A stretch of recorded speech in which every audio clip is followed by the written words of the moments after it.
Bonjour à toutes, bonjour à tous. Je m'appelle Léo Magnien, je suis très content d'être là. Et on va passer 1 heure et demie ensemble pour parler de haies.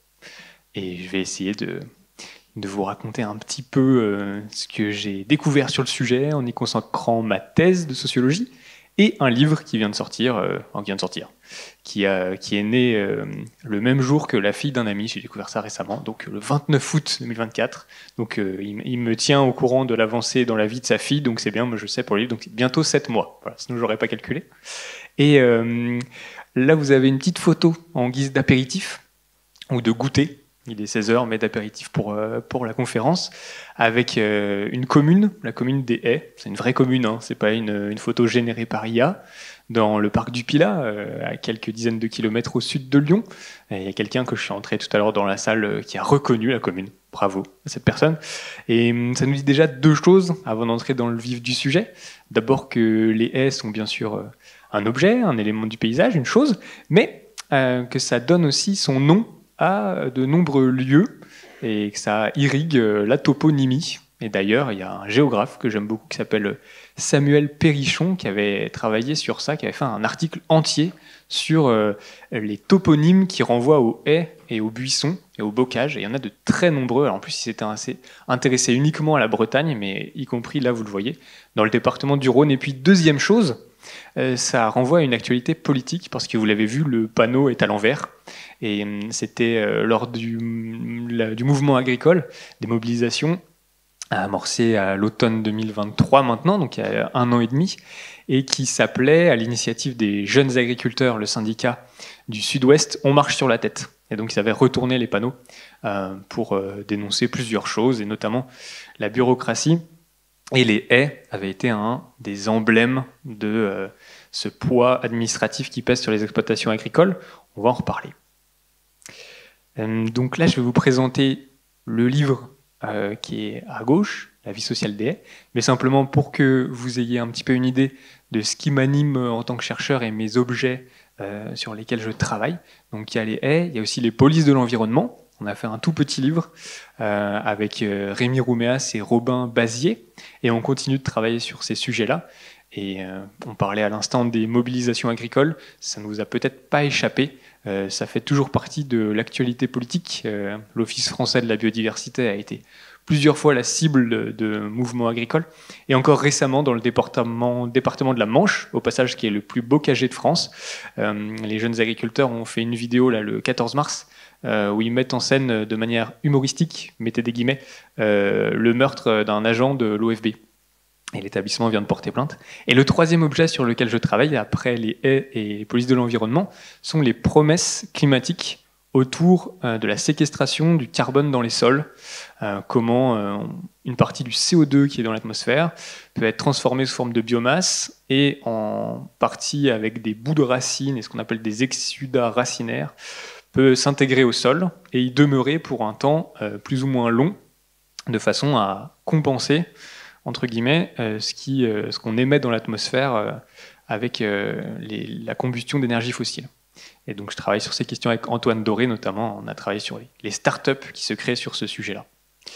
Vous voyez que la haie finalement est à peu près partout, puisque c'est aussi un des objets sur lesquels interviennent les policiers de l'environnement, et la haie séquestre du carbone. Donc finalement tout ça pour vous dire que je suis profondément un haéologue, et qu'à travers toutes mes enquêtes j'y reviens finalement. Alors pourquoi j'ai décidé de travailler sur les haies ? C'était pas du tout par affinité première avec le sujet, c'était même le contraire en fait. Les éleveurs que je rencontrais, j'étais étudiant, on est entre le Puy-de-Dôme et l'Allier, donc en Auvergne, dans les Combrailles, et ils me racontaient les contraintes imbéciles qui, selon eux, les empêchaient de travailler. Et dans les exemples qu'ils me donnaient, il y avait l'administration qui s'était saisie des haies, puisque le 24 avril 2015, les haies ont été protégées dans la politique agricole commune. Alors on ne parle pas de protection, on parle d'obligation de maintien. Voilà, c'est une périphrase en fait pour éviter dans le droit agricole d'utiliser des termes du droit de l'environnement. Bref, les haies apparaissaient comme un problème, un obstacle à l'intérieur du champ, hein, ça c'est une histoire dont on va parler, comment elles ont été requalifiées en tant que quelque chose qui gêne, notamment le développement du tracteur, mais là, un obstacle aussi administratif, et qui était une sorte de raccourci, de manifestation d'une distance sociale entre l'administration agricole et les agriculteurs, une distance qui est assez paradoxale, parce que les agriculteurs que je rencontrais, en l'occurrence des éleveurs de vaches, eh bien, dépendent substantiellement des aides de la politique agricole commune. Donc comment se fait-il qu'alors même qu'ils soient si dépendants de cette politique-là, eh bien, ils s'en sentent aussi déconnectés, pour reprendre leur terme. Et puis il y a une deuxième énigme qui fait que les haies sont un bel objet sociologique, c'est que on a une histoire par rapport aux haies où en fait au fur et à mesure du XXe siècle, on estime qu'on a détruit à peu près 70% de ce qui existait à l'apogée du bocage, c'est-à-dire à la fin du XIXe siècle. Et à la fin du XXe siècle, après une grande période de destruction de haies, on a petit à petit des politiques de plantation, des politiques de compensation, voire des politiques de protection, on en parlait à l'instant, avec la politique agricole commune. Et on pourrait se dire que finalement aujourd'hui, tout le monde est d'accord, il y a une forme de consensus autour de la protection des haies, de leur préservation. Et pourtant, on en perd plus aujourd'hui qu'avant. On en perd environ 20 000 km nets, déduction faite des 3 000 km qu'on plante chaque année. Et ça, c'est pour la période 2017-2021, 20 000 km. Et si on regarde la période avec la même méthodologie, 2006-2014, on voit que c'est 10 000 km. Vous voyez que ça a doublé en une dizaine d'années, alors même qu'au départ, enfin au milieu, pardon, pas au départ, il y a la protection par la PAC. Je vous ai dit que c'était 2015. C'est quand même très étonnant. Comment se fait-il qu'on a de plus en plus de règles administratives et politiques qui actent le fait qu'il est d'intérêt public de protéger les haies, et dans le même temps, une régression du bocage qui, elle, non seulement ne stagne pas, mais en plus s'intensifie. Ça fait une belle énigme à traiter sociologiquement. Et ça, on va dire que c'est pour le titre du livre, La vie sociale des haies. Et pour comprendre le sous-titre, l'écologisation des mœurs, en fait, c'est un pastiche, c'est un clin d'œil à un sociologue allemand qui s'appelait Norbert Elias et qui a travaillé sur le processus de civilisation des mœurs, qui peut paraître abstrait et qui est en fait très concret. Il a par exemple étudié les différentes manières dont on a eu de se servir de la fourchette ou du mouchoir, ou des manières de dormir, par exemple, de se coucher.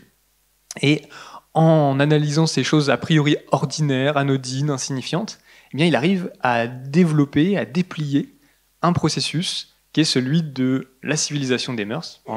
De quoi s'agit-il? En fait, de l'autocontrôle de chacun par soi-même dans ses relations avec les autres, de façon à limiter les comportements agressifs. C'est comme ça que Norbert Elias le définit. Ce qui fait qu'aujourd'hui, on se provoque moins en duel qu'avant. Et puis, on peut imaginer aussi le rôle de l'éducation et la façon dont on traite les enfants. Voilà, aujourd'hui, c'est difficile d'écouter les actualités sans croiser cette thématique. On voit que la sensibilité se développe. On peut faire l'expérience, là, si je vois des personnes plus ou moins chenues dans l'assistance, si on compare les manières dont vous avez été réprimandés plus jeunes, bah, c'est probablement pas les mêmes qu'aujourd'hui. Et c'est tant mieux. Et donc ça, c'est une manifestation du processus de civilisation des mœurs étudié par Norbert Elias. Et là, l'objectif, c'est de faire la même chose, mais avec l'écologisation. Alors, qu'est-ce que c'est?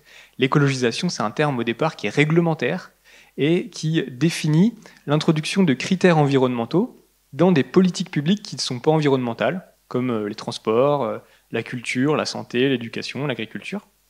Et parler d'écologisation des mœurs, c'est se poser la question, est-ce que cette transformation du droit reflète ou se traduit par des transformations de manière de vivre?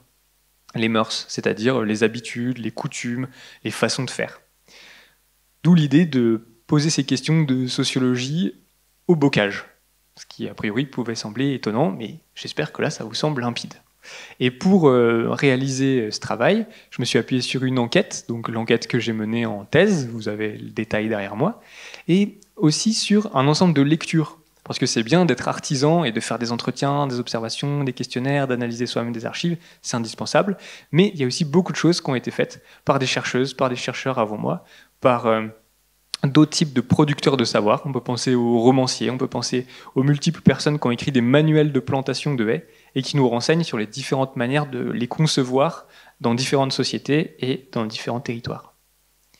L'objectif du livre, c'est un objectif épistémologique. Ça peut être un mot barbare, mais pas du tout. Ça désigne en fait la philosophie des sciences. Donc, quelle est la portée d'un savoir, comment on peut le critiquer, comment on arrive à produire de la connaissance.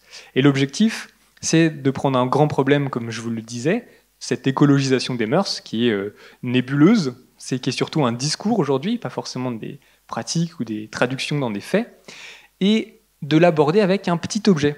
Comme je vous le disais pour Norbert Elias, c'est son mouchoir. Et là, c'est de le faire avec la haie et de partir du principe, qui est un pari, que le minuscule contient le majuscule et qu'on peut traiter des grandes questions avec un petit objet, qui est un pari. Alors peut-être que j'ai réussi, peut-être pas, vous me direz. En tout cas, c'était l'idée. D'avoir ça, d'avoir toujours cet ancrage, parce que quand on parle là aujourd'hui d'anthropocène, on est à l'école de l'anthropocène, on a besoin de concepts comme ça, et puis d'un autre côté, bizarrement, ça peut vite paraître abstrait de parler d'anthropocène. Ou quand je vous parlais de carbone là en introduction de CO2, c'est pareil, ça peut paraître abstrait. Alors que là, la haie, visiblement, tout le monde voit ce que c'est, au moins a une petite idée de quoi il s'agit. Il y a un enjeu méthodologique aussi, parce que sur les enjeux environnementaux, en sociologie, il y a beaucoup de travaux, mais il n'y a pas forcément de travaux sous forme de livres sur un objet en particulier, là comme la haie. Il y a beaucoup d'articles, beaucoup de chapitres dans les livres collectifs. Mais là, ce que je voulais, c'était faire un manuel expérimental en se disant, en sociologue, quand on s'intéresse à un objet en 3 dimensions, qui n'est pas un objet directement comme, je sais pas, la reproduction sociale dans la famille ou dans l'éducation ou la formation des couples, là, les arbres, comment on peut s'y prendre? Et ça me renvoie à mon 3e objectif dans le fait de confectionner ce bouquin, c'est d'avoir une petite place dans les librairies pour la sociologie. Parce que sur les thématiques environnementales, vous pourrez faire l'expérience, il y a beaucoup de choses en philosophie, et c'est très bien. Mais moi-même, venant de philosophie par mes études, j'ai été attiré dans les sciences sociales par le fait de faire des enquêtes et d'aller un peu plus vers l'ordinaire, vers ce que font les gens, sans forcément devoir dire ce qu'il faudrait faire. C'est bien d'avoir des plaidoyers, c'est bien d'avoir des manifestes, mais là, l'objectif, c'est de creuser un petit peu ce qui se passe aujourd'hui et de décrire. Et comment je m'y suis pris pour faire cette petite aventure, c'est d'essayer de saisir les requalifications qui visent les haies. Requalification au sens large, c'est-à-dire les valeurs qu'on lui donne et par quoi ça passe. Ça peut être les émotions d'un éleveur, là, sa colère qui me dit « Non, mais il y en a quand même vraiment marre, on n'arrête pas de nous emmerder avec ces haies là, dans la politique agricole commune. » Ça peut être des cartographes qui passent des journées à cliquer sur un écran pour dire ça c'est une haie, ça c'est un bosquet, ça c'est de la forêt, ça c'est une mare. Ça peut être des textes de loi, j'ai déjà beaucoup parlé de droit. Ça peut être des manuels de plantation, on en parlait, des livres pour enfants, des représentations picturales. Bref, un ensemble d'objets, de pratiques, d'énoncés qui vont viser à transformer ou à reconduire des définitions de la haie et des valeurs qui lui sont propres. Et dans le livre, j'essaye d'organiser toutes ces requalifications par des dimensions, c'est-à-dire qui regroupent un ensemble de valeurs qui sont associées aux haies sur le plan temporel, sur le plan spatial, en lien avec l'économie, avec la structure sociale, les inégalités, la stratification de la société, en lien avec les savoirs au sens large, scientifiques mais aussi artistiques, les techniques de suivi des haies, notamment leur cartographie, il y a plein d'enjeux, vous allez voir. La politique, évidemment, on en parle depuis le début. Et puis, ce qu'on appelle la réflexivité, qui est très simple en réalité, c'est s'intégrer soi-même à son étude pour que les personnes qui nous lisent puissent savoir comment faire usage de nos observations en connaissant un petit peu l'observateur. Et en se questionnant sur, ok, c'est bien de travailler sur ces sujets-là, mais est-ce qu'on est écouté? Est-ce que ça change des choses? Comment est reçu le discours qu'on produit en tant que chercheur? Et ce que je vous propose pour le temps qu'on passe ensemble, c'est de passer en revue ce déroulé général et de garder du temps ensuite pour échanger, parce que je suis sûr que vous avez des choses à dire sur les haies, et souvent, c'est pour moi ce qu'il y a de plus intéressant. Alors, commençons par la temporalité. Souvent, quand on aborde les haies, on a un récit qui correspond à un récit plus global de l'évolution de l'agriculture. Et dans ce récit, qui est en partie totalement fondé, on a une paysannerie qui est transformée par un basculement radical qu'est la modernisation agricole et qui devient l'agriculture. On passe de l'état de paysan au métier d'agriculteur. Très bien. Et dans les haies, dans l'histoire des haies, ce qui va constituer le basculement, justement, c'est ce qu'on appelle le remembrement.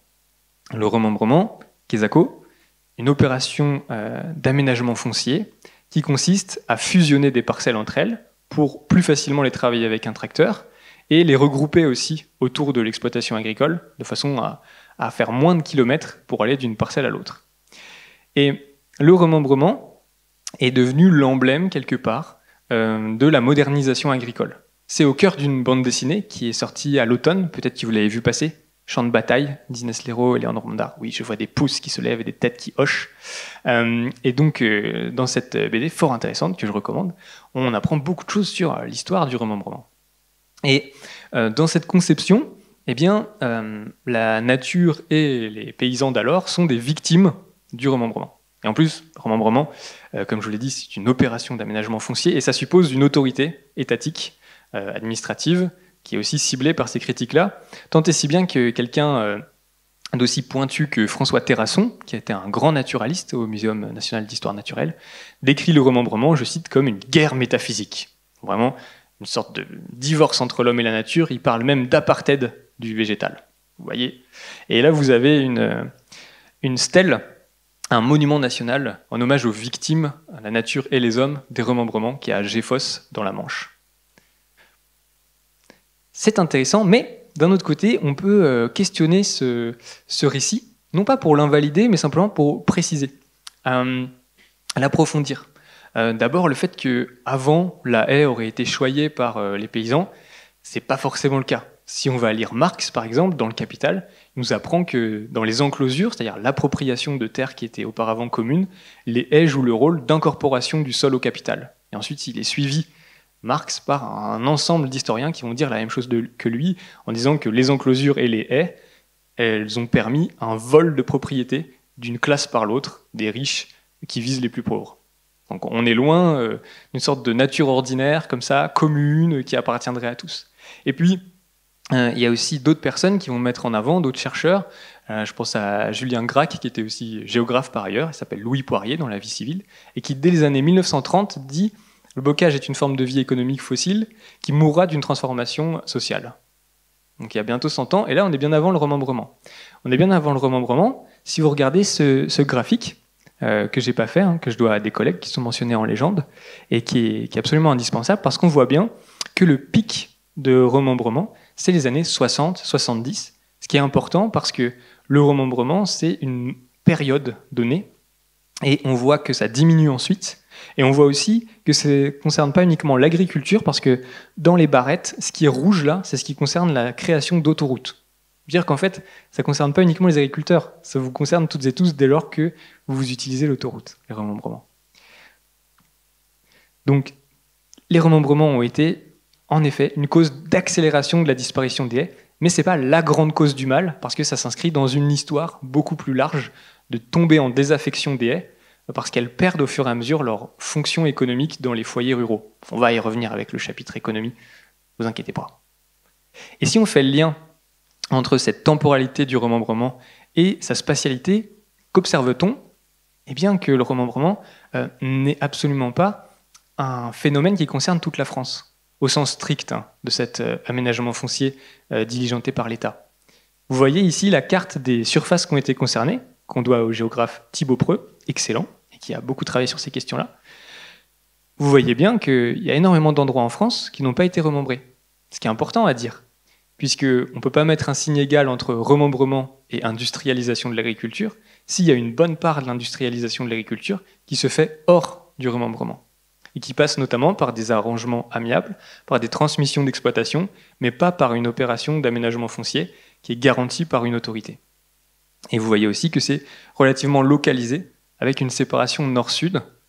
Si on veut avoir quelques chiffres là-dessus, on sait qu'il y a 18 millions d'hectares qui ont été remembrés sur la période 1945-2006, 18 millions d'hectares sur 27 millions d'hectares au total en surface agricole en France, sauf que dans les 18 millions, il y en a qui ont été remembrés plusieurs fois.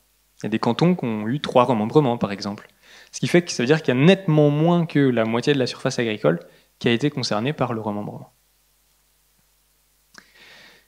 Si on s'intéresse maintenant à la spatialité, les haies dans l'espace, il y a plusieurs échelles. Il y a l'échelle du bocage, qui n'est pas la même que celle du village, qui n'est pas la même que la parcelle, et qui n'est encore pas la même qu'à l'intérieur de la haie. Quelle espèce on met, quel espace on met entre les rangs, quel plan, etc.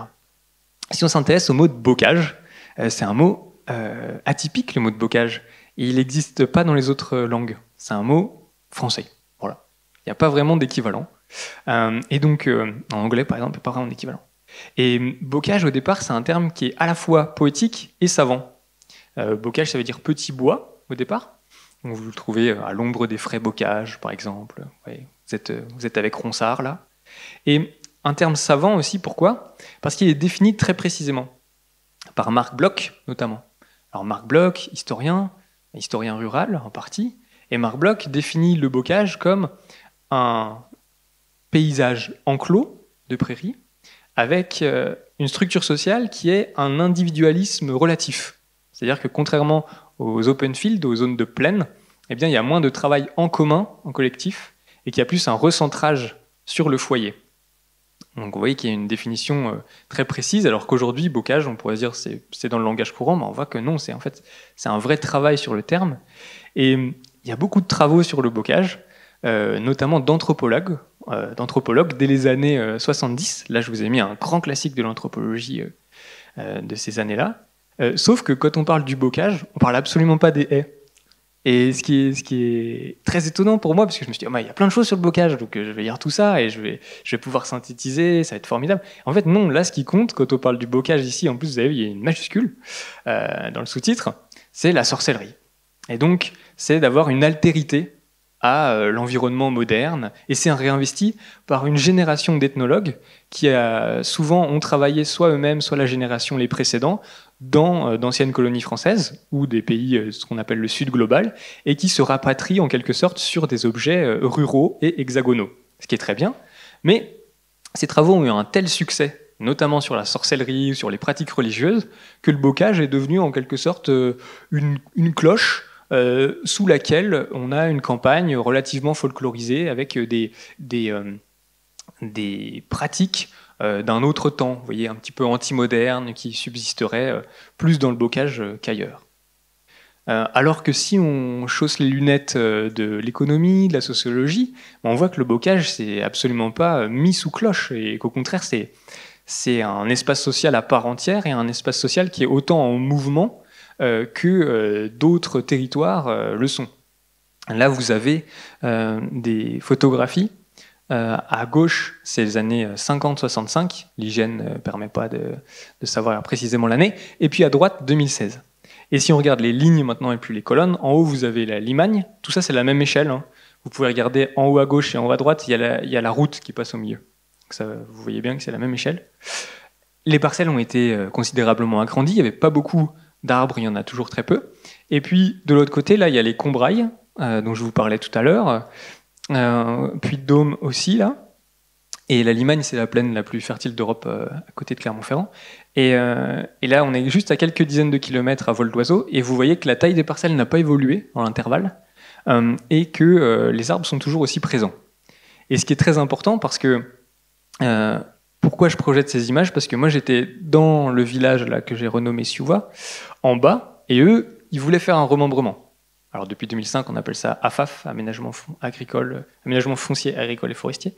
Et ils étaient bloqués par cette fameuse règle de la PAC. Et ils disaient, regardez, c'était pas juste, parce que eux, dans la plaine, ont pu évoluer. Ils n'ont pas les mêmes contraintes que nous. Ils ont une meilleure terre qui est volcanique. Ils ont des printemps qui sont beaucoup plus cléments. Ils ont l'hiver qui arrive moins tôt. Ils n'ont pas de déclivité, donc c'est plus facile à travailler. Il n'y a pas d'accident de tracteur. On ne se retourne pas avec le tracteur dans des parcelles en pente.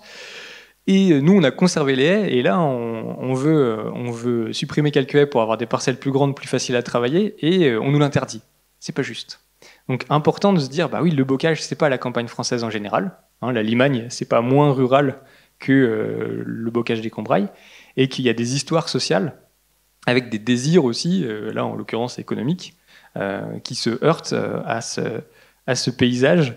En l'occurrence, dans ces villages-là, il y avait un sociologue dans les années 60 qui y était allé et qui parlait de haies qui étaient à l'abandon. Donc vous voyez que ça rejoint ce que je vous disais avec Julien Gracq tout à l'heure.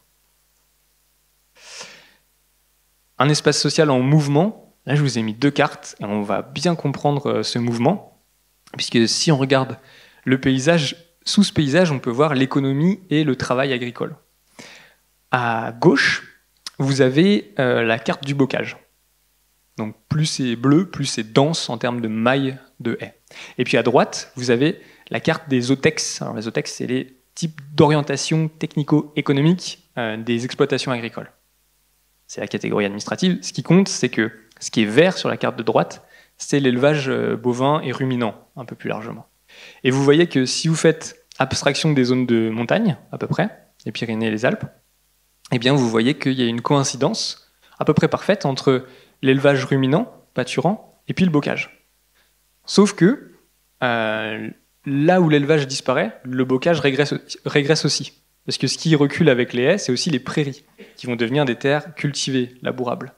Donc c'est très important à comprendre, surtout si on a en tête les chiffres du dernier recensement agricole, qui ont été publiés en 2020. Moins 20% d'agriculteurs entre 2010 et 2020. Ça, c'est une moyenne de toutes les agricultures. Maraîchage, arboriculture, élevage, grande culture, céréales.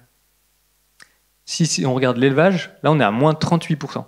C'est-à-dire qu'un canton où il y avait 5 éleveurs en 2010, il n'y en a plus que 3 en 2020. Là, vous m'avez bien entendu, on parle 2010-2020, on ne parle pas de la modernisation des années 70. Et ça se poursuit. C'était 2020, mais le prochain recensement agricole, on aura probablement la même chose, la même dynamique. Et ça se poursuit. Et là où recule l'élevage pâturant, recule aussi le bocage. Ce qui est un des facteurs les plus explicatifs à notre énigme du début, à savoir pourquoi on a moins de haies alors qu'on a de plus en plus de règles pour les protéger, parce qu'il y a une lame de fond qui est la transformation de l'agriculture française, non seulement en termes démographiques, où elles font comme neige au soleil, mais aussi en termes de type de production, où l'élevage régresse. L'économie, justement. Auparavant, les haies étaient une richesse. Il y a une anecdote que je narre dans le livre, où un ethnologue à qui je dois beaucoup, qui s'appelle Christian Hongrois, raconte dans son livre, il était en Vendée, qu'une fiancée va visiter l'exploitation de son cher et tendre, et qu'elle voit une haie mitoyenne, elle dit oh, « c'est formidable, ça c'est une exploitation qui a du potentiel, j'ai choisi un bon parti ». C'était signe d'union féconde. Quelques décennies plus tard, ça devait être au début du siècle, on ne sait pas exactement quand, dans les années 70, François Terrasson, dont je vous parlais tout à l'heure, rapporte un article de l'Express qui mentionne là aussi une fiancée qui va visiter l'exploitation de son promis. Et là, elle voit beaucoup d'arbres et crac, comme dit l'article de l'Express qui est cité par François Terrasson, elle rompt le mariage à venir. Quel avenir peut-on avoir parmi les arbres ? Je ferme les guillemets. Vous voyez que ce qui était une bénédiction devient une malédiction. Et ça, les haies en fait deviennent le signe de ça, mais c'est beaucoup plus transversal et profond dans le monde agricole, à tel point que Pierre Bourdieu, le sociologue, parlait du bal des célibataires, c'est-à-dire ce qui était une bénédiction sociale, le fait d'être l'aîné dans une famille agricole et donc d'hériter la ferme, devient une malédiction, puisque ça veut dire pas la possibilité de participer à l'exode rural, de éventuellement passer des diplômes, et donc de trouver quelqu'un avec qui se marier. Et donc on voit qu'il y a un lien, y compris jusque dans les couples, entre les haies et puis l'évolution du secteur agricole. Alors pourquoi les haies étaient une malédiction, enfin étaient une bénédiction, elles deviennent une malédiction ? Parce que c'était une richesse et ça devient une charge. Et là vous avez un exemple, j'ai listé les principales fonctions qu'elles avaient. Au départ c'était une clôture qu'on devait travailler d'ailleurs, qu'on plessait, c'est-à-dire qu'on faisait de la vannerie vive, pour reprendre l'expression que j'aime bien, de la vannerie sur du vivant, de Patrice Noteghem, un ethnologue qui dirigeait l'écomusée du Creusot, pas hyper loin. Et à partir du moment où on a des barbelés ou des fils électriques, ça ne sert plus à rien d'avoir ça. C'est même l'inverse, parfois vous regarderez, c'est des barbelés qui donnent l'occasion à une haie de pousser, parce que c'est pas forcément entretenu dessous et ça permet à des ronces, puis à des arbustes, puis à des chênes par exemple de se développer. Alors qu'avant c'était strictement l'inverse. On voit quelque chose de décisif. Et puis sur l'énergie, faut imaginer 19e siècle, un monde sans moteur à explosion généralisé, sans électricité a fortiori, donc le bois était une richesse fondamentale. Là il y a une image, c'est une cuisson de poterie collective d'Alice Devinck, une ethnologue, qui l'a dégotée, et vous voyez ce qui est important, c'est à l'arrière-fond, là, c'est des fagots. C'est un tas de fagots.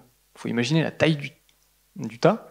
Et tout le monde se réunissait pour faire cuire les poteries, parce qu'à l'époque, il n'y avait pas les ustensiles qu'on peut aller acheter au coin de la rue ou dans une grande surface.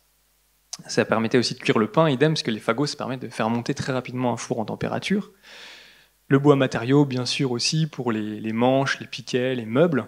Le côté grenier et garde-manger, puisqu'aujourd'hui, la cueillette de petits fruits, c'est plutôt quelque chose qui est un passe-temps, alors que là, c'était vital, y compris pour la chasse aussi, si on prend l'aspect animal et pas que végétal. Et puis la pharmacopée aussi, Christian Hongrois, dont je parlais tout à l'heure, fait de belles recherches là-dessus, déjà dans les années 90, en montrant qu'il y avait des vertus de certaines plantes qu'on allait chercher dans les haies et qui sont remplacées ensuite par des médicaments. Et aujourd'hui, on est à un carrefour où les haies sont requalifiées. Alors, on les pense plus comme des obstacles à l'utilisation rationnelle du sol, en tout cas dans le droit. On parle d'infrastructures agroécologiques. Vous voyez le lien, on parlait des autoroutes tout à l'heure. On parle de corridors aussi avec les haies. On reste dans l'infrastructure. Et aussi d'énergie. Là, c'est vraiment cette fonction d'énergie qui revient. Donc, il y a cette volonté d'essayer de redonner de la valeur économique aux haies sur la base de ces valeurs-là. En l'occurrence, broyer du bois taillé dans les haies pour alimenter des chaudières collectives de mairies ou d'écoles, par exemple. On y reviendra si vous voulez, mais ce qui est intéressant là dans l'image, c'est que pour discuter de ça, il faut aller au Sénat. Et donc on voit que l'économie, l'aspect monétaire en fait des échanges, il n'est pas déconnecté de la politique, loin de là. Et d'ailleurs, les premières aides agricoles qui concernent l'environnement, elles concernent aussi les haies, et notamment en Angleterre dans les années 80, et c'est une manière de redispatcher de l'argent au sein de l'Union européenne, parce que les Anglais étaient contributeurs nets, c'est-à-dire qu'ils recevaient moins qu'ils ne donnaient. Et cette valorisation marchande, on peut essayer de la positionner socialement. Là, vous savez, la Vendée, où Christian Hongrois a travaillé justement, où il vit toujours, qui fait de la publicité pour vous faire venir Vendée Bocage, slow tourisme, dans le bocage vendéen. Il n'y a pas de conflit d'intérêt, je vous rassure, je ne perçois pas d'aide ou de financement de Vendée Bocage. Là, il y a tout un ensemble de travaux qui sont fascinants à lire, parce qu'ils documentent cette muséification de la campagne française, dont la haie est un exemple saillant. Pourquoi muséification? Qu'est-ce qu'on muséifie généralement? Les fossiles. Il y a François Sigaud, qui est un très grand historien des techniques agricoles, qui malheureusement est décédé aujourd'hui, et bien qui disait que la haie n'est pas moins l'exemple de l'activité humaine qu'un tesson de poterie. Alors tesson de poterie, hop là en plus vous faites écho avec la cuisson qu'on a eue tout à l'heure, mais on voit que c'est un artefact, c'est quelque chose qui est produit, qui est édifié, qui est construit. Et je vous dis que les travaux là en question sur ces sujets-là sont fascinants parce qu'ils sont toujours entre la critique, en disant non mais on est en train de transformer la campagne en pansement de la ville ou en poumon de la ville, on folklorise le monde rural, on en fait une sorte d'altérité hors d'âge, comme je vous le disais pour le bocage tout à l'heure, en critiquant aimablement les grandes anthropologues que je citais. Et puis dans le même temps, ils se disent mais il faut aussi documenter tous ces savoirs qui disparaissent. Et vous avez beaucoup d'autrices, d'auteurs qui faisaient des enquêtes ethnologiques et qui, dans le même temps, étaient dans des écomusées, comme Patrice Noteghem au Creusot, dont je parlais tout à l'heure. Et là, l'extrait, c'est Bernadette Lizet, qui est toujours, et qui est anthropologue au Muséum d'Histoire Naturelle. Elle est émérite maintenant, à la retraite. Et elle a tourné un film, là on est dans la Sarthe. L'exemple est croustillant, parce qu'il y a un artiste, Dominique Mention, à Bourset, qui a une maison admirable, c'est la maison des trognes. Et les trognes sont les arbres émondés, c'est-à-dire taillés, qui peuvent avoir des formes diverses. Et donc lui, il a réinvesti en tant qu'artiste ces arbres. Et donc il expose des trognes, il taille des trognes, il a des photos magnifiques, il fait des beaux livres. Et les paysans du cru ont vu d'un mauvais œil la réappropriation par l'artiste de leur savoir-faire, et donc ils ont relancé un petit chantier avec des outils dont plus personne ne se servait depuis Mathusalem, sauf que ça a fait l'occasion pour Bernadette Lizet, l'ethnologue, d'aller filmer ces pratiques, qu'elle était d'ailleurs déjà allée chercher, là on est en 2004, mais dans les années 80, dans l'Ain, juste à côté d'ici, et elle était obligée d'aller voir les plus vieux des plus vieux qui lui parlaient de leurs propres grands-parents pour avoir les techniques de haie. On revient à cet apogée du bocage, tout début 20e, 19e.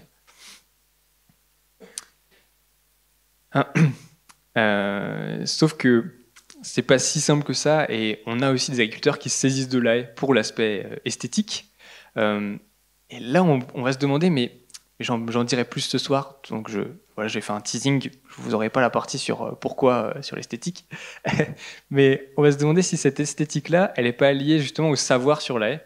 Est-ce qu'elle ne précède pas l'esthétique? Ce qu'ont montré certaines enquêtes où en fait on voit qu'il y a des agriculteurs qui plantent des haies pas forcément pour les services qu'ils en retirent de protection des sols, lutte contre l'érosion, biodiversité qui peut rendre des services, mais aussi parce qu'ils trouvent ça beau, tout simplement. Donc on voit que c'est pas qu'une question urbaine de dire que la haie, c'est beau.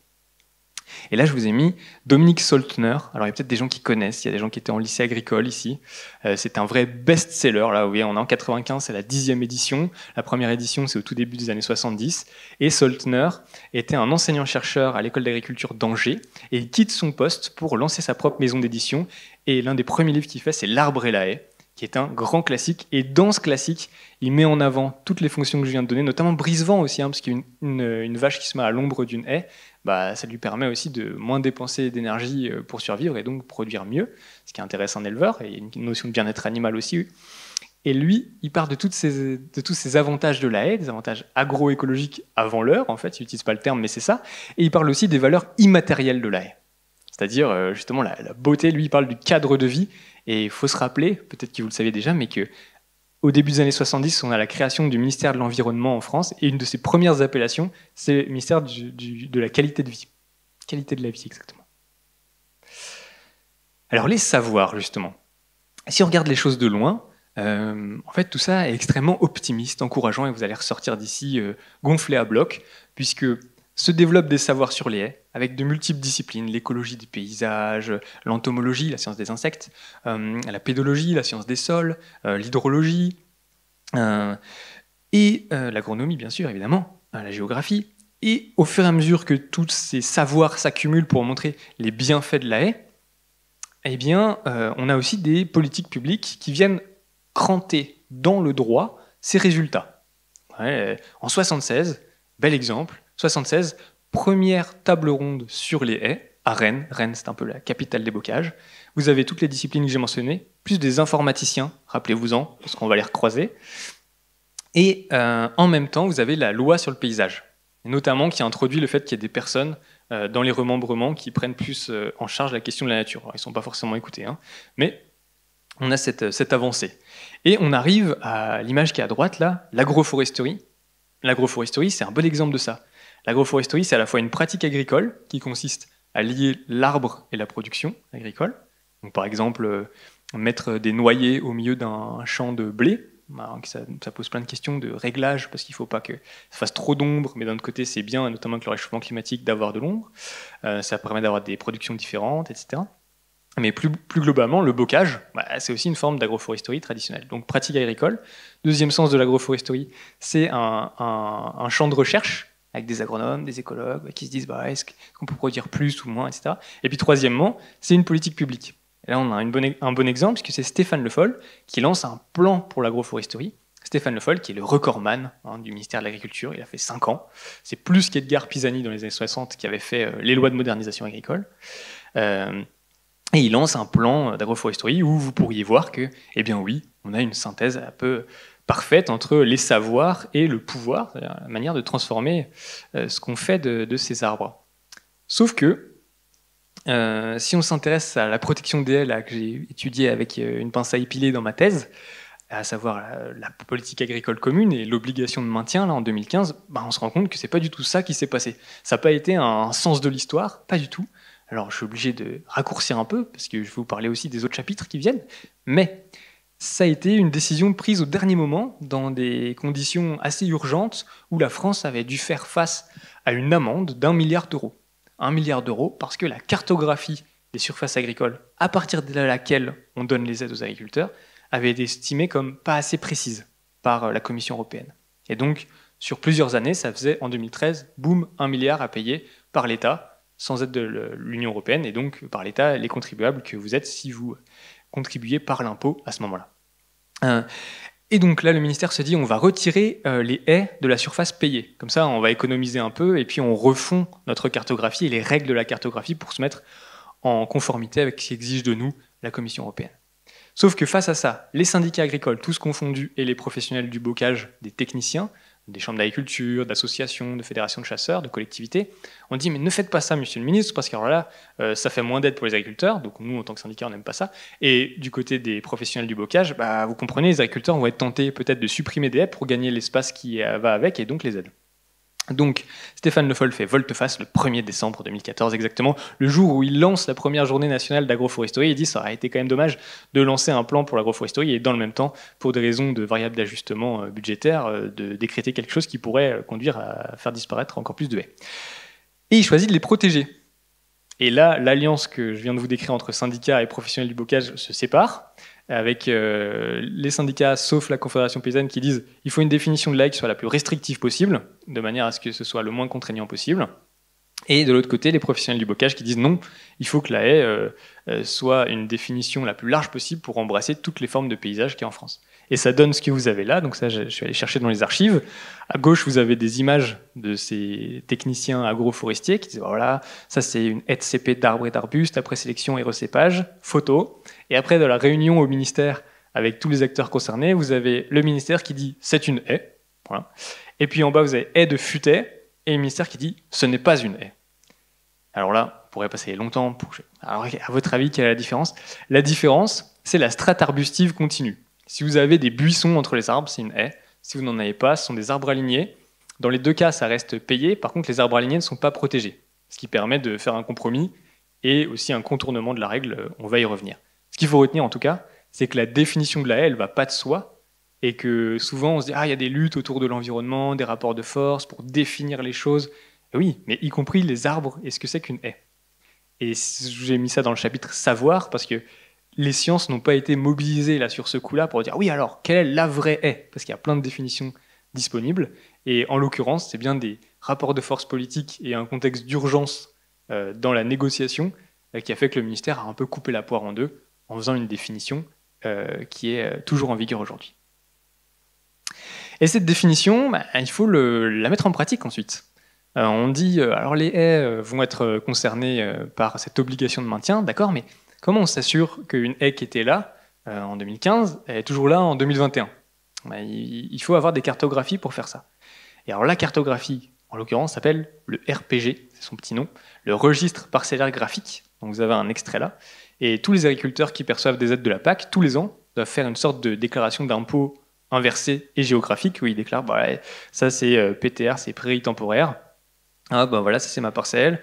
Et ce qui est nouveau, parce que ça c'était déjà le cas, c'est les polygones sur les bords, ou alors vous voyez parfois des ronds, bah ça c'est les arbres alignés et les haies. Mais il y avait aussi les mares, il y avait aussi donc ce qu'on a appelé un énorme chantier. Ça c'est François Hollande qui l'avait dit lors d'un discours à Rungis. Un énorme chantier parce qu'il a fallu tout vérifier.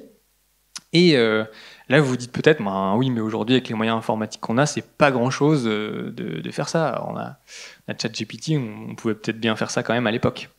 Eh bien, détrompez-vous, parce que cet énorme chantier a été fait avec des truelles manuelles. C'est-à-dire que c'est des personnes, avec leur petite souris d'ordinateur, qui ont cliqué pour dire ça c'est un polygone, et ça c'est une haie, ça c'est une mare, ça c'est des arbres alignés, etc. Et ça a été fait par qui? Par des sous-traitants. C'est pour ça que là je vous ai mis mon schéma.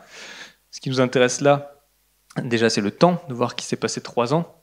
Et si vous connaissez le monde agricole ou vous avez des amis agriculteurs ou vous l'êtes vous-même, vous savez qu'en fait ces années-là, 2015, 2016, 2017, ça a coïncidé avec des gros retards de paiement qui ont fait que ceux qu'on a pâti en premier ont été les agriculteurs biologiques. Ça, c'est les aides qui ont été traitées en dernier. Alors même qu'on parlait de verdissement de la politique agricole commune, d'où l'intérêt de regarder de très près ce qui se fait en mise en œuvre du droit, pas simplement le texte du droit, mais la mise en pratique. Et si on zoome sur, en bas à droite, prestataires français et étrangers, en fait, il n'y a qu'un seul prestataire, et qui était français, qui a essayé de faire quelque chose d'automatisé, ça n'a pas fonctionné. Et tous les autres ont fait ça à la main, ce qu'on appelle du travail du clic. Il y a un sociologue qui s'appelle Antonio Casilli, qui fait un travail formidable là-dessus, en attendant les robots. Et là, c'est exactement ça, c'est des micro-tâches qui ont été faites à l'étranger. Tunisie, Roumanie, Inde. Donc des personnes qui l'ont fait parce que c'était beaucoup moins cher qu'en France. Vous avez des personnels de l'hygiène qui allaient puis qui leur expliquaient ça c'est une haie, ça c'est un jardin d'agrément, ça c'est un champ de pommes de terre, etc. Et eux, ils détouraient et ils codaient. Alors à quoi ça ressemble? Puisqu'ensuite vous voyez que c'est arrivé dans l'administration française. J'ai fait un petit calcul à la louche, donc c'est plusieurs milliers d'équivalents temps plein sur ces 3 années. C'est plus que les 600 ouvriers et travailleurs sur le viaduc de Millau qui, eux, ont travaillé moins de 3 ans. Alors c'est pour faire un parallèle entre infrastructure numérique et infrastructure routière. Ça veut rien dire, hein, c'est une analogie, mais simplement parce que le numérique, on ne le voit pas, donc on ne perçoit pas ce travail-là. C'est un travail invisible. D'où l'idée de faire une analogie, parce que quand on n'a que l'analogie, ça peut être un piège, mais ça peut être aussi la seule manière de voir vraiment ce qui se passe. Donc, le petit travail pratique, mesdames et messieurs, TP. Qu'est-ce que vous voyez? Donc là, je vous demande, est-ce que vous voyez, on regarde ce qui est la plus longue, là, le plus long élément qui est au bord de la route, là. Bon, est-ce que c'est une haie ou est-ce que c'est des arbres alignés? Qui dit que ce sont des arbres alignés? Levez la main. 3 personnes? 4? Qui dit que c'est une haie? Plus de monde. Eh bien, vous avez une conviction. Et qui n'en sait rien? Vous êtes prudent. Et vous avez raison d'être prudent parce qu'en fait, vous vous rappelez, le critère, c'est la strate arbustive. Donc en fait, là, vu les images, vous ne pouvez pas savoir. Or, normalement, les personnes qui travaillaient là-dessus n'avaient accès qu'à ces images. Donc comment ils font? Donc là, c'est facile de dire, le comptable, et ça je l'ai observé, le comptable qui conseille un agriculteur qui dit, bon, ça, qu'est-ce qu'on fait là? Le comptable dit, il faut que là qu'on dise si c'est haie ou arbre aligné. L'agriculteur dit, c'est quoi la différence? Si c'est une haie, tu vas être embêté, mais si c'est des arbres alignés, tu fais ce que tu veux. Oui, c'est des arbres alignés. Et là, pour les agents, eux, ce qu'ils voulaient faire, c'était des gens qui étaient embauchés sur des contrats très courts de quelques mois, qui avaient à peu près le même âge que moi et la même formation, donc je voyais bien d'où ils venaient. Et ils allaient sur Google Street View en se disant, oui, là c'est à côté d'une route, ils avaient de la chance, là c'est à côté d'une route. Et donc, là oui, on voit qu'il y a une sorte de strate arbustive, donc c'est de la haie.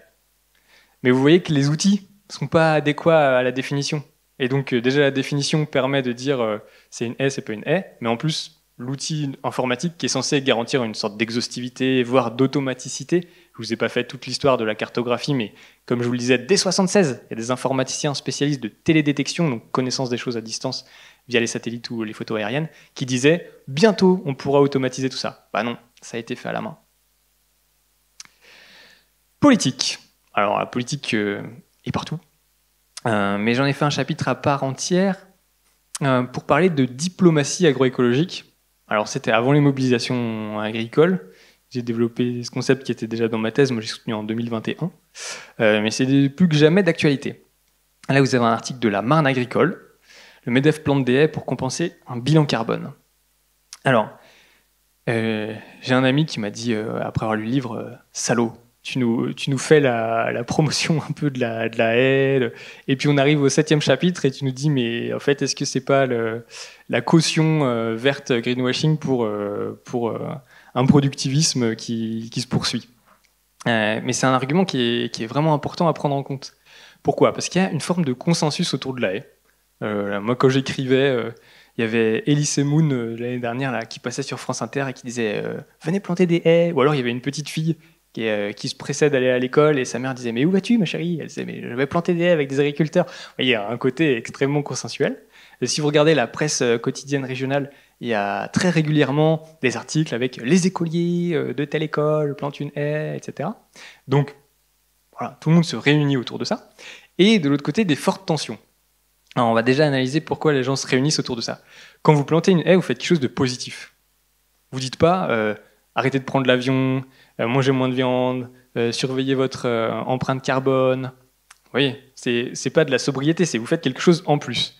Et là, vous faites quelque chose en plus qui se voit. Alors, si vous êtes un élu, par exemple, ou des représentants syndicaux, même s'il s'agit de syndicats patronaux ici, ça permet de montrer votre action. Et ça se voit. Par contre, c'est à double tranchant, parce que si la haie dépérit parce qu'elle a été mal plantée, ça va se voir aussi. Emmanuel Macron, 2021, post-Covid, 50 millions d'euros pour planter 7000 km de haies, ce qui a été fait. Ça a été le plan de relance post-Covid en faveur des haies, et il l'a mis en avant. Donc ça devient un sujet même de politique générale. C'était lui qui l'avait mis en avant, pas le ministère de l'Agriculture. Donc ça se voit, c'est positif. Et il y a un aspect aussi compensation. Là, c'est pour ça que j'ai choisi cet article, pour l'illustrer, parce que la compensation carbone, c'est ça. C'est l'idée que, ok, on émet des gaz à effet de serre par la combustion d'énergie fossile, mais on peut récupérer la sauce en séquestrant du carbone. Pour rappeler que c'est une de mes marottes d'étudier ça, et en disant, oui, mais vous avez pris l'avion, mais en fait, vous allez planter des arbres, donc ces arbres vont absorber ce que vous avez émis avec l'avion. Donc vous voyez que ça permet aussi de ne pas changer les pratiques. On fait quelque chose en plus sans changer les pratiques. Donc là, avec le carbone, c'est vraiment l'exemple ultime, parce que ce que vous avez émis dans l'atmosphère, c'est additionnel par rapport au CO2 qui était déjà présent, parce que ça vient du sous-sol, alors que la haie, elle est dans le cycle de la biomasse, donc du vivant. Donc au bout de quelques dizaines d'années, en fait, le carbone, au bout d'un moment, va être relâché, quoi, si l'arbre meurt, par exemple. Et d'un autre côté, l'arbre qui est planté, là on voit un tout petit peu devant Geoffroy Roux de Bézieux, l'arbre est haut comme ça, il arrive à ses genoux. Donc c'est virtuel, c'est-à-dire que potentiellement l'arbre va séquestrer un peu de carbone temporairement, alors que ce que vous avez émis, vous l'avez émis, ça c'est sûr, c'est pas virtuel, c'est déjà fait, et en plus c'est additionnel par rapport à ce qui était déjà dans l'atmosphère. Donc idiot utile de l'agriculture industrielle. Pourquoi ? Parce qu'en plantant des haies, on peut très bien, d'une certaine manière, au sens propre comme au sens figuré, se concentrer sur du marginal. Ce qui est autour, en fait. Ce qui est à la marge de la production. Et on peut très bien être en faveur des haies et dire les haies c'est formidable, sans remettre en cause l'utilisation de produits pesticides, phytosanitaires. On peut le faire sans se poser la question démocratie productive, de quoi a-t-on besoin, que faudrait-il produire pour répondre à des enjeux nutritionnels et de climat et d'environnement. On peut le faire sans se poser la question de la répartition de la valeur à l'intérieur des filières, ce que demandent les agriculteurs pour augmenter leurs revenus. On peut le faire sans se poser la question de la démographie agricole, parce que planter des haies, c'est très bien, mais qui ensuite s'en occupe ? D'ailleurs, je vous invite à faire le test quand vous voyez des articles sur les haies. Eh bien, regardez un peu ceux qui parlent de la plantation et ceux qui parlent de l'entretien des haies. En fait, il n'y a quasiment que de la plantation. Ce qui interroge aussi sur le rapport au temps. Et d'un autre côté, il y a des grandes tensions. Alors, j'en parlerai aussi rapidement ce soir, mais pour parler des mobilisations agricoles, a été mise en avant les 14 réglementations sur les haies par la FNSEA là, lors de la dernière mobilisation. Il y a beaucoup de réglementations, en effet, sur les haies. Mais comme on l'a vu ensemble, c'est pas ça qui freine la régression du linéaire. Donc des tensions, il y a même parfois des dépôts de haies arrachées là, dans les mobilisations agricoles devant les services de police de l'environnement, au même titre qu'il y a du fumier, ça c'est assez habituel, mais là il y a des bouts de haies qui sont amenés. Donc on voit que c'est pas si consensuel que ça en réalité. Et d'où l'intérêt de parler de diplomatie agroécologique. En fait c'est assez simple. Là, la tension, tout le monde la voit. Et si vous vous rappelez du village là qui voulait se remembrer, mais qui était un peu bloqué par la politique agricole commune, qui n'avait jamais été remembré, comparé à la Limagne dans les Combrailles, eh bien, dans ce village-là, il y a un technicien agroforestier qui arrive et qui essaye de convaincre les gens de laisser les arbres debout. Et j'avais trouvé son intervention sur 8 demi-journées où je le suivais, absolument décisive et étonnante pour moi, parce qu'il le faisait sans jamais utiliser d'arguments environnementaux. Et ça peut être déroutant de prime abord en se disant bah ouais, mais pourquoi lui il parle pas d'érosion, de biodiversité, de carbone ? Parce qu'en fait c'était trop tendu. S'il arrivait en disant la biodiversité, les oiseaux, les papillons, il n'aurait pas été audible. Il se serait décrédibilisé dans l'interaction avec les agriculteurs. Et donc lui ce qu'il faisait c'était qu'il prenait des arguments qui allaient parler aux agriculteurs, qui étaient les agriculteurs qui étaient dans le même état que cette personne qui écrit dans une pétition. On écoute dire dans la campagne que beaucoup de haies ne seront plus arrachées. Ces arrachages étaient prévus dans les travaux connexes initialement. Est-ce toujours d'actualité ? Si ce n'est pas le cas, certains exploitants vont se retrouver avec des parcelles de 10 mètres de large. Ce qui était vrai en plus, puisque la superficie moyenne des parcelles dans le village avant le remembrement, c'était 0,6 hectares. Et après le remembrement, ça aurait été 1,7. On est loin de grandes parcelles. Et donc lui, ce diplomate du bocage, là, justement, c'est un diplomate parce qu'il arrive pour pas que les gens s'entre-déchirent sur le sujet des arbres, parce que dans un remembrement, vous échangez les parcelles. Donc vous, monsieur, vous passez votre parcelle à madame, ce que vous n'avez pas choisi. C'est l'autorité administrative et la commission qui détermine tout ça. Donc c'est rare, ça, dans le droit français, que la propriété change de main. Et lui intervenait pour dire, avec plein d'arguments qui étaient agricoles, villageois, économique, de dire mais en fait vous allez gaspiller votre temps à faire ça et puis c'est dangereux, puis il vous reste que 15 jours donc après vous serez plus couvert par des assurances parce que la parcelle appartiendra à madame, monsieur, donc ne faites pas ça, et puis tout le monde va couper en même temps donc en fait vous allez avoir des stères qui vont pourrir en bord de route comme on l'a vu dans tel village à 20 km de là parce qu'en fait tout le monde coupe en même temps donc en fait le cours s'effondre, le bois vaut plus rien donc vous avez gaspillé votre temps Et donc il utilise tous ces stratagèmes, et y compris sur l'identité des éleveurs et des personnes du village, en disant oh, bah, vous, les arbres, vous êtes imprégnés par ça, vous en rendez pas compte, mais qui voudrait en fait habiter en Limagne? Donc là, les images que je vous montrais, et là, personne qui répond. Donc vous voyez l'idée que, et ça c'est un peu contre-intuitif, que c'est pas forcément nécessaire toujours d'expliciter le fond avec les mots écologiques qui sont les plus adéquats, mais qu'en fait, en utilisant d'autres arguments pour servir un propos agroécologique, bah, ça peut plus porter que de dire ce qui compte, c'est de planter des haies pour la qualité de l'eau, par exemple. Et j'ajoute que ces arguments, peuvent se débloquer à travers des processus politiques. Par exemple, en Bretagne, j'ai observé la même chose, sauf qu'en Bretagne, là, l'argument qualité de l'eau, du fait des algues vertes et de la problématique nitrate, était totalement audible par tous les agriculteurs. Personne n'allait dire « Oh là là, ça c'est un truc d'écolo, les nitrates ». Non, non, c'est un vrai sujet. Donc, on dit « Ah ouais, votre haie va vous permettre de mieux infiltrer vos surplus d'azote, donc vous ne serez pas mis en cause s'il y a des algues vertes. » Ah oui, ok. Donc vous voyez que ça dépend en fait du territoire, on y revient, le bocage n'est pas le même partout. Et simplement pour aller vite, pour vous dire que au cours de la thèse, là, le but c'était aussi de faire pas forcément des propositions, mais en tout cas des synthèses qui soient accessibles aux personnes qui en avaient le plus besoin. Donc en l'occurrence, une association qui réunit des chambres d'agriculture, fédérations de chasseurs, associations environnementales. Donc déjà là, vous pouvez vous dire, waouh, ils travaillent ensemble, parce que de loin, on pourrait penser impossible. Des chasseurs, les chambres, donc les chambres, c'est principalement des élus FNSEA et maintenant coordination rurale aussi en partie, et des associations environnementales. Bon, vous voyez que c'est pas forcément les mêmes mondes sociaux, et pourtant, bah, sur la haie, ils travaillent ensemble. Et donc, on a fait 2 rapports successifs qu'on a envoyés au ministère de l'Agriculture en disant, bah, voyez, par exemple, la définition de la haie, il y aurait peut-être des choses à revoir potentiellement, etc. Donc, j'ai essayé de faire de la recherche impliquée. Oula, j'ai oublié un E, terrible. J'ai impliqué E au service de différents acteurs. Et ça continue. Donc j'étais auditionné plusieurs fois par différentes autorités là au Sénat et par des gens très différents. Le Sénat, c'est un politique, les Républicains et MoDem, ou un rapport sur la haie par un service d'inspection. Donc ça, pour montrer juste le fait que l'objectif, c'était pas simplement de se faire plaisir en sociologie, mais aussi d'essayer de produire des connaissances qui puissent donner lieu à une mise au point et peut-être à des transformations du droit, des manières de l'appliquer. Et c'était dans ce cadre-là que j'intervenais. Et juste pour échalier, un échalier, c'est pas mal parce qu'on peut se servir de la phonétique pour le définir. C'est échelle et escalier. Vous faites une addition, ça donne échalier. Et c'est vraiment ça, c'est les sortes de micro-échelles ou escaliers qui permettent de passer d'une parcelle à l'autre, vous voyez, et que les vaches ne peuvent pas prendre, mais que nous, humains, on peut prendre, hop, on surélève, on passe la clôture ou la haie, et on passe de l'autre côté. Et je trouve qu'une des manières de définir une sociologie impliquée au service de différents acteurs, c'est ça, c'est de se dire, ben, moi, ma plus-value, c'est pas d'avoir la vérité surplombante, totale, absolue, mais c'est de pouvoir synthétiser, trianguler, recouper ce que j'ai vu dans divers mondes sociaux qui s'ignorent autrement, les agriculteurs, les administrations, et au sein des administrations, elles ne sont pas toutes pareilles, et au sein des intermédiaires, là, comme je vous citais, chasseurs, chambres d'agriculture et associations environnementales, collectivités.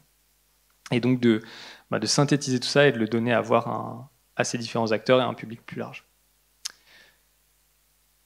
Pour conclure, petite image. J'aime bien actualiser ce que je raconte. Donc ça, c'était en janvier. Je coordonne un séminaire à l'école des ponts et chaussées sur les polices de l'environnement. Et c'est des images qui nous sont parvenues dans ce cadre-là. Donc là, on est dans l'ouest de la France. Et c'est une photo de 2015. Ce qui est en vert, ce sont les haies qui ont été numérisées, donc cartographiées, dans le cadre de la politique agricole commune. Et en bleu, vous avez des cours d'eau. Et accrochez-vous, mettez vos ceintures, nous allons passer en 2021. Bon, temporel de 6 ans. Hop. Donc vous avez vu qu'un certain nombre de haies qui ont disparu, je vais le refaire. Et donc si on fait un tout petit peu de lecture des paysages, vous voyez que les haies qui disparaissent, c'est celles qui étaient entre des parcelles différentes. Et donc ces parcelles sont fusionnées. Vous voyez aussi qu'il y a des prairies qui étaient en bord de cours d'eau, voire vraiment en bord de cours d'eau, on appelle ça la ripisylve, c'est quasiment de la ripisylve, qui deviennent des terres cultivées, arables. C'est assez clair. Et vous voyez que les haies qui étaient au sein de parcelles, mais qui ne séparaient pas des parcelles aussi, par exemple comme en bas, là, eh bien disparaissent aussi. Et là, on retrouve la grande dynamique qui nous intéresse entre structure sociale et structure du paysage, parce que qu'est-ce qui s'est passé ici? C'était pas un remembrement. Ici, c'est spontané. Donc là, j'ai pas les données exactes, puisque j'ai pas eu le temps de creuser ce cas-là, mais c'est soit une transmission d'exploitation, soit quelqu'un qui a acheté des parcelles ou qui a récupéré en fermage, c'est-à-dire en location, des parcelles qui n'étaient pas les siennes.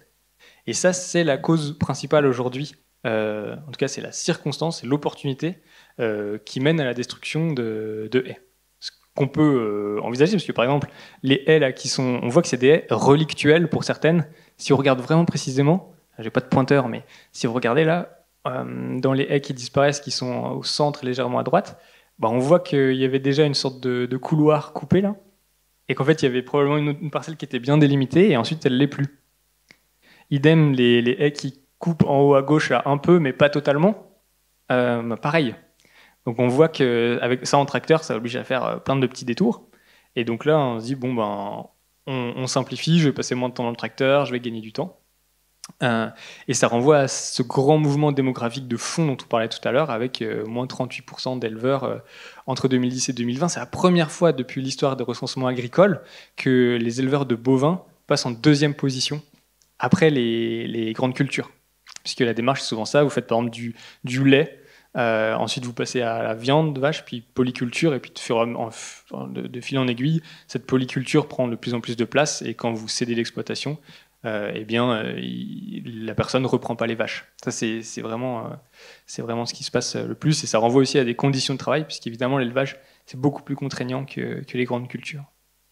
Donc, très intéressant aussi, pourquoi? Parce que ça nous renvoie à ce qui nous intéresse ici, là, à savoir la traduction dans les faits de la politique. Là, la personne qui présentait ça, qui travaille dans une des administrations concernées par le sujet, eh bien, montrait cet exemple en disant, bah, vous voyez les 14 réglementations, bah là, en fait, il n'y en a aucune qui permet d'intervenir. Aucune. Et donc, c'est une personne c'était la dernière fois là, qui intervenait dans mon séminaire, parce que l'année prochaine, elle aura changé de poste. Et elle aura changé de poste en grande partie, parce que elle considère que son travail perd de son sens, puisque dans des situations comme celle-là, elle ne peut pas intervenir. Conclusion. Si on revient à Norbert Elias. Norbert Elias, donc je vous le disais tout à l'heure, civilisation des mœurs, le mouchoir. L'autocontrôle, cette capacité en fait à prendre en compte l'impact de nos actions sur autrui et à se modérer. Lui parle de pulsion, il est assez freudien, pas trop mon cas, mais je le prends comme une boîte à outils, donc j'ai un petit droit d'inventaire que je m'octroie. Eh bien, pour Norbert Elias, quel est le moteur de cette transformation des comportements?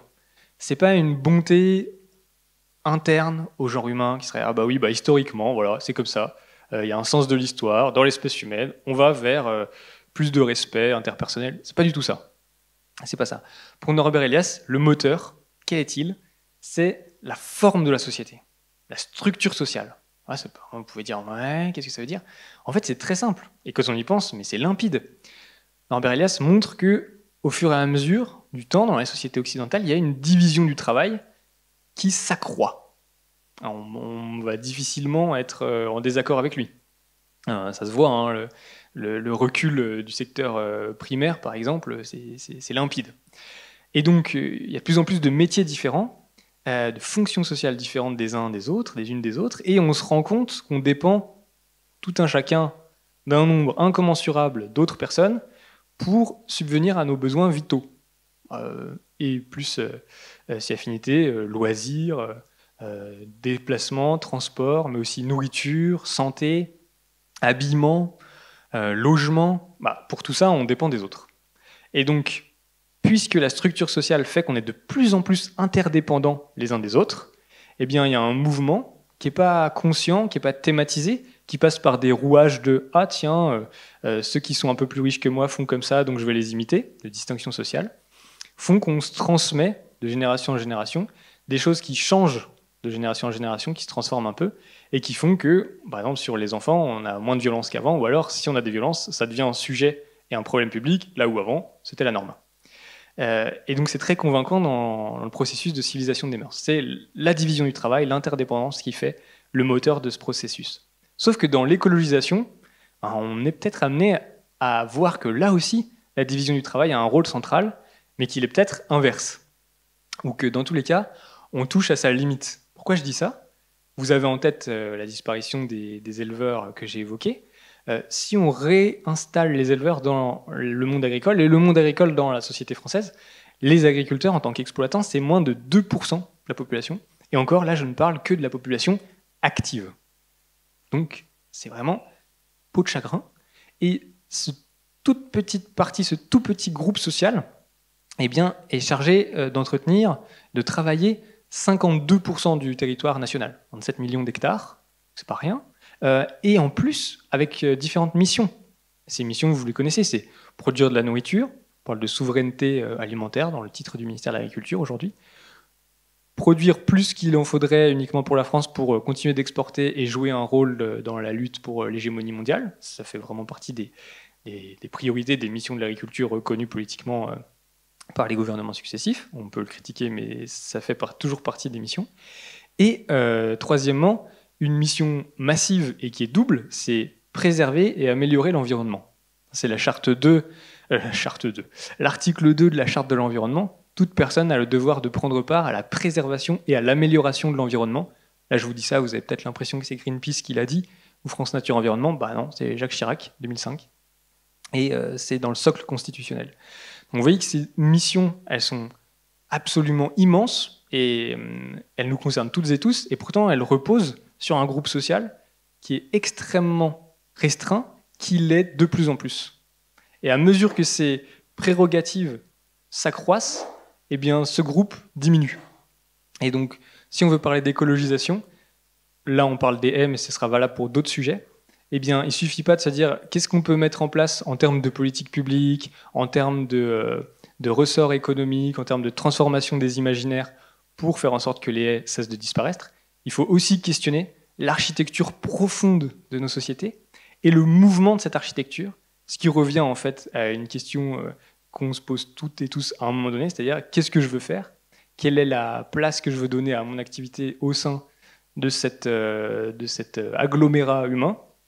Quel métier je veux faire? À quoi veux-je consacrer mon temps? Et où est-ce que je veux vivre? Donc toutes ces questions-là qu'on a vues à travers cette dimension de temporalité, de spatialité, d'économie, de distinction sociale et autres. Si je le résume du coup en une formule, c'est de dire que c'est bien de s'interroger sur l'alerte environnementale, en disant qui s'en préoccupe, mais qu'il faut impérativement doter cette interrogation d'une question beaucoup plus concrète, matérielle, démographique, qui est qui s'en occupe aussi. Et là, sur les haies, c'est évidemment principalement le monde agricole, même s'il y a d'autres acteurs qui interviennent, des collectivités, on en a parlé, etc. Mais ça reste quand même eux, en termes de proportion, qui ont le plus d'impact, et notamment puisque, comme vous l'avez vu, les haies qui disparaissent le plus sont celles qui sont entre des parcelles et pas celles qui sont en bord de route ou en bord de cours d'eau, qui sont souvent gérées par des collectivités. Merci pour votre attention, puis je me réjouis par avance des questions, des échanges.